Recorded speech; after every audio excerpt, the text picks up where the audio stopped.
Hello and welcome to Fast and Factual. I'm Utsav Parekh and I'll take you through the top 50 stories of the day. Let's begin.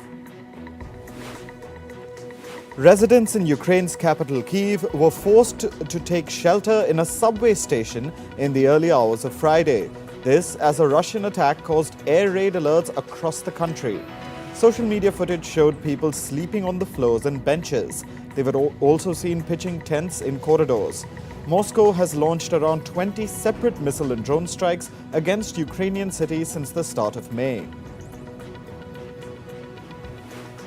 Brazilian President Luiz Inácio Lula da Silva has reiterated his country's criticism of Russia's invasion of Ukraine.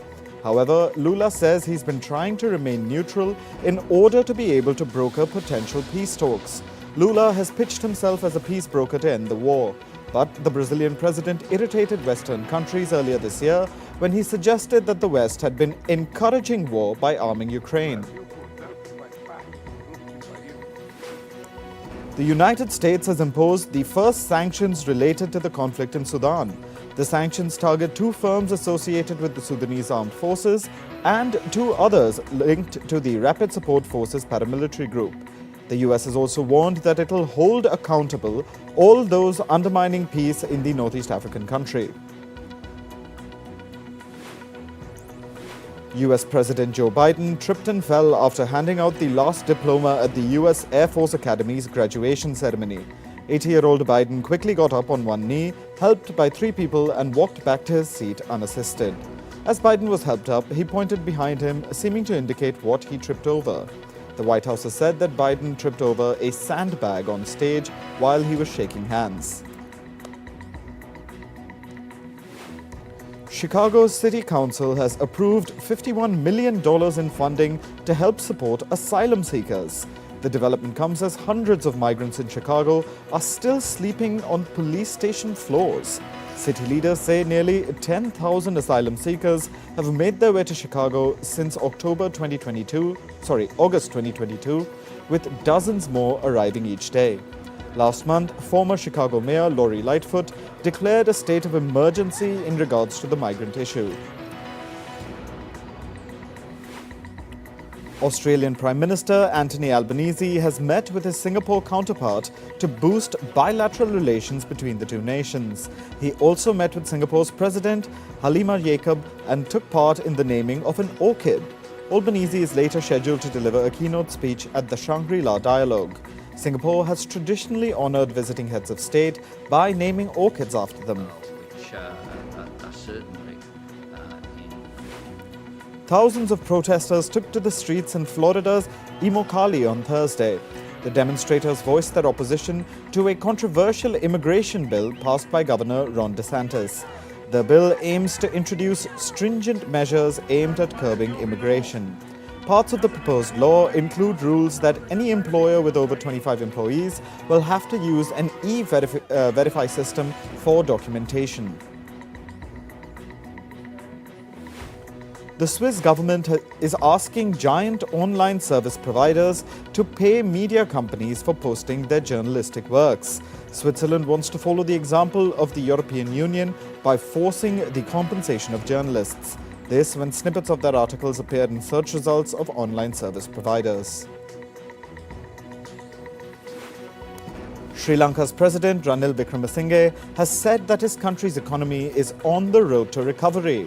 Wickremesinghe took the reins last July and negotiated a $2.9 billion bailout from the International Monetary Fund this March. The South Asian island republic plunged into crisis in 2022 as its foreign exchange reserves ran out. UK PM Rishi Sunak's administration refused a demand from the UK's COVID-19 inquiry to hand over former Prime Minister Boris Johnson's WhatsApp messages and pandemic diaries. The refusal has set up a legal battle that risks amplifying accusations of a cover-up. The approach has also opened Sunak up to accusations that he's attempting to cover up sensitive information.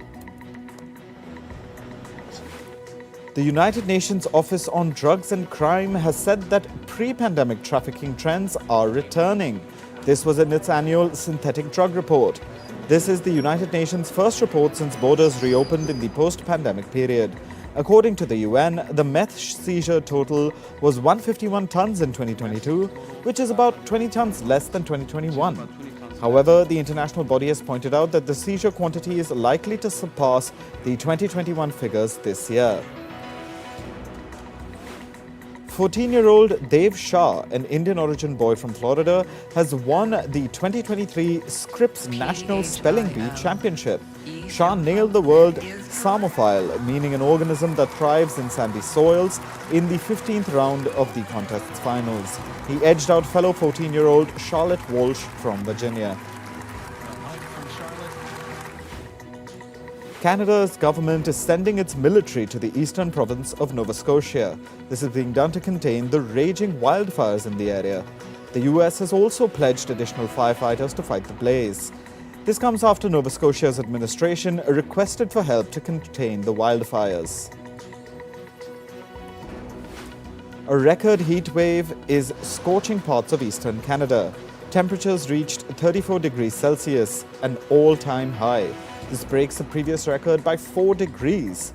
The hot and dry weather is the cause of the multiple wildfires across the country. More than 200 fires have already burned through over 3 million hectares of land. Meanwhile, residents in the US state of California are fighting wildfire with fire. They are igniting dried timber to create small and controlled flames. This is known as prescribed burning. The idea is to preemptively burn dried timber and extinguish it in a controlled manner. This is done to prevent the risk of wildfires spreading from dried timber to healthy plants. Southern Taiwan is experiencing its worst drought in decades. The region is home to the Sioux tribal group. Water levels in the island's south have plummeted below 10% this year. The tribe is facing a decline in bamboo crop production due to the drought. This year, the Sioux tribe has harvested only 1/3 of last year's harvest. Severe drought in Spain has destroyed over 60% of the country's farmlands. This has reduced agricultural output drastically. Due to the low crop yield, prices of fruits and vegetables have shot up by over 20%. Spain has now lost more than 3.5 million hectares of grain due to drought. Incessant rainfall submerged a highway in the US state of Texas on Friday. Cars and trucks were washed away as flash floods inundated the freeway. Authorities have issued a flood warning in the affected regions of Texas. They've advised residents to stay off the main roads and seek higher ground. A tornado swept across rural areas of China's northeastern province, Liaoning. At least a dozen people were injured by the twister. Over 60 residential buildings and 300 hectares of farmland were destroyed. Scientists have strapped vultures with satellite-tracked backpacks to conserve lion and leopard populations. This is in Zambia's Kafue National Park. The trackers help wildlife managers locate the carcasses of big cats when the vultures surround the dead animals. Lions and leopards face the threat of poaching and poisoning in Zambia. Livestock owners often poison dead cows to kill the big cats that come to feast. This also poses a threat to the vultures. Ajay Banga begins his term as the World Bank president today. Among other global crises, climate change will be one of the major concerns Banga will tackle. On May 3rd, the bank's board of governors appointed Banga as its head. He was nominated for the role by the US President Joe Biden in late February. Japan's Hitachi Astemo has appointed Kohei Takeuchi as its new CEO. Takeuchi is an industry veteran with a career spanning over 4 decades. He takes over from Bryce Koch and will start his new role on July 1st. Koch will be appointed as board chairman of Hitachi Europe. Apple supplier Foxconn has said that it will start manufacturing iPhones in India by April 2024. Foxconn will set up a factory in the southern Indian state of Karnataka. It has set a target of manufacturing 20 million iPhones per year from the plant. Apple has been looking to shift production away from China amid rising tensions between Washington and Beijing. Financial firm JP Morgan will reportedly shut 21 branches of First Republic Bank by the end of the year. This will account for about a quarter of the failed lender's branches. About 100 employees will be affected by the bank closures. JP Morgan took over First Republic in May after it became the largest bank to collapse since the 2008 financial crisis. Australia's largest pension fund, Australian Super, has frozen all future contracts with PricewaterhouseCoopers. The fund was paying the financial firm more than $1 million a year for its services. These included the audit of Australian Super's financial reports. PwC Australia is facing intense scrutiny over the leak of confidential government documents. Elon Musk's Starlink has received a contract from the Pentagon. The Pentagon is buying the Starlink satellite communications terminals and services being used by Ukraine's military. This is so that Starlink won't have to privately fund the war effort. Starlink has been used by Ukrainian troops for a variety of reasons, including battlefield communications. The Pentagon did not disclose the terms of the contract. Meta is the latest company to call some of its workers back to the office. The tech giant has asked employees to come to the office 3 days a week from September 5th. However, employees who are designated as remote workers will be allowed to keep their remote status. Meta's policy shift comes more than 3 years after the COVID-19 pandemic forced companies to adapt to remote working.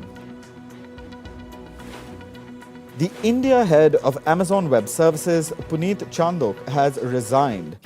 Amazon Web Services is the cloud division of e-commerce giant Amazon. Chandok joined the company in 2019. Media reports suggest he plans to join a rival firm. The company has said that Vaishali Kasture will take on the role of interim leader of the unit. According to reports, Twitter's head of trust and safety, Ella Irwin, has resigned. Irwin joined the company in June 2022. Later in November, she took over as the head of the trust and safety team. In her new role, she oversaw content moderation in the social media platform.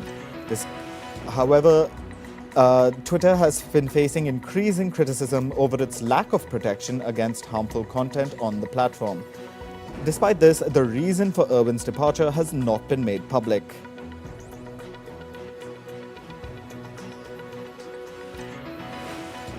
Netflix shareholders have withheld their support for the company's executive pay package.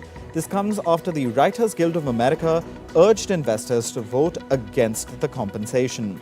The union says that if Netflix has the resources for executive compensation, it can also offer better pay to the striking writers.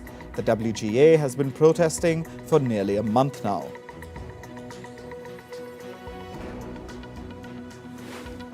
Moving to sports, in hockey, India beat Pakistan 2-1 to lift the Junior Asia Cup trophy.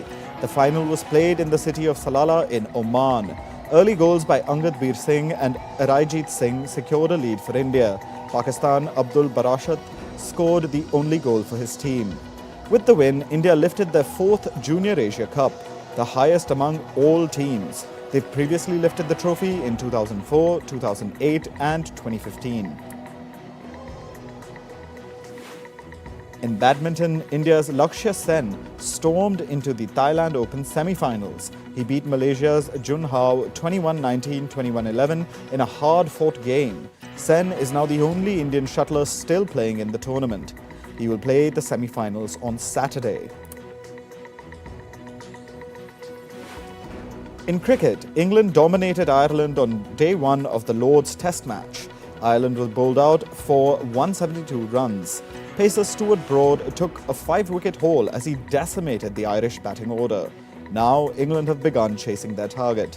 They ended the day trailing by 20 runs with 9 wickets remaining.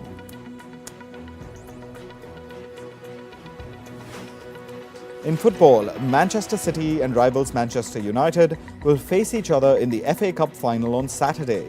The Manchester Derby clash will be played at Wembley Stadium. United have won 5 of their last 6 FA Cup meetings with Man City. United are contesting their 21st FA Cup. Meanwhile, this will be City's 12th appearance at the FA Cup final. They've won the trophy 6 times. Leeds United manager Sam Allardyce has left the club. This comes after Leeds were relegated from the Premier League. The club finished their season with only 9 wins from 38 matches. Paris Saint-Germain have confirmed that Lionel Messi will play his final game for the club on Sunday. Manager Christophe Galtier confirmed that Messi did not renew a deal with PSG for next season. The Argentine legend will be given a farewell after his final game when PSG host Clermont.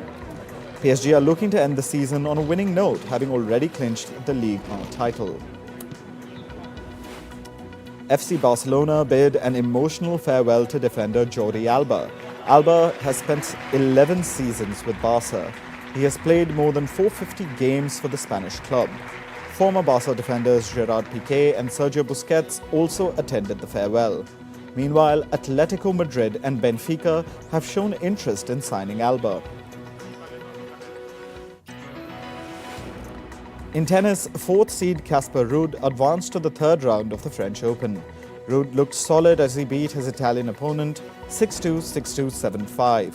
He will now face China's Zhang on Saturday. Meanwhile, Iga Świątek continued dominating the Roland Garros. She overpowered America's Claire Liu 6-4, 6-0. Poland's Świątek will now face China's Wang in the 3rd round on Saturday. In basketball, Denver Nuggets beat Miami Heat in Game 1 of this year's NBA Finals. Denver's Nikola Jokic had a triple-double game as his team beat Miami 104-93. He scored 27 points with 10 rebounds and 14 assists. Denver will now host Miami for Game 2 on Sunday. Now on to entertainment. K-pop band BTS have begun their 10th anniversary celebration with their annual festa. They released a family portrait featuring all 7 members. BTS also announced a new song titled Take 2. It'll be released on the 9th of June. Meanwhile, 2 members of the band, Jin and J-Hope, are continuing their mandatory military service. K-pop band Victon singer Sungwoo is ready to make his comeback after completing his military service. He's working on his solo comeback album, which will release this month. This will mark his first music release since his mini-album Fade in June 2021. Sungwoo will also hold a special live concert called One on the 8th of July. Paris Hilton has collaborated with singer Kim Petras on a revamp of a 2006 hit song Stars Are Blind. The original song had debuted at number 18 on the Billboard 200 music chart. The new version will be part of Hilton's upcoming concert in Los Angeles.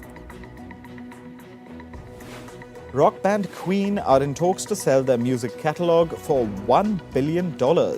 It'll include their music beginning with their 1973 debut album to their 1995 album Made in Heaven. Once the deal is complete, it'll become the biggest single artist music catalog sale in history. The current record for this rests with singer Bruce Springsteen at $500 million. Non-profit film organization American Film Institute has set the dates for the 2023 AFI Awards. The collaborative nature of film and television is celebrated during the show. Some of the winners from last year's ceremony include films like Avatar: The Way of Water and Elvis, and television show Abbott Elementary. The ceremony will take place in Los Angeles on the 4th of January next year. The Palm Springs International Short Fest has released its 2023 lineup. On showcase will be around 300 short films, including 41 animated films. A film market will run simultaneously with the festival. The 29th edition of the festival will take place from the 20th to the 26th of June at Palm Springs in the US. The cast of the sitcom Young Sheldon has extended its support to the Writers Guild of America strike. This comes amid news of the premiere of the upcoming season 7 of the show. The latest season was slated to premiere this autumn, but producer Steve Holland says that it will be impacted by the strike. The WGA strike has entered its second month, affecting several productions. Popular sitcom The Office is getting an Australian reboot with a female lead.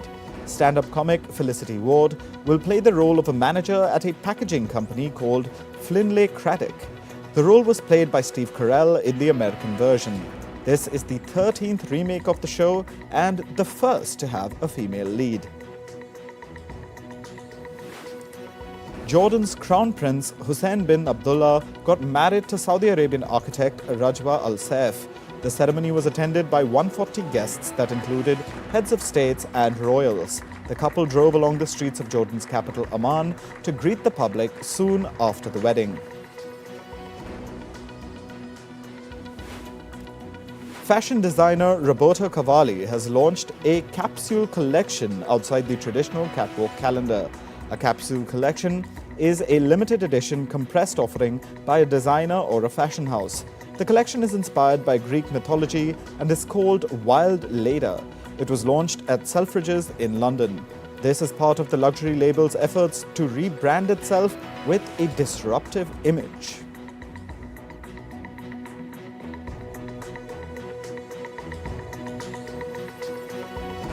That's all for this episode of Fast and Factual. Thank you for watching. Stay tuned to Firstpost.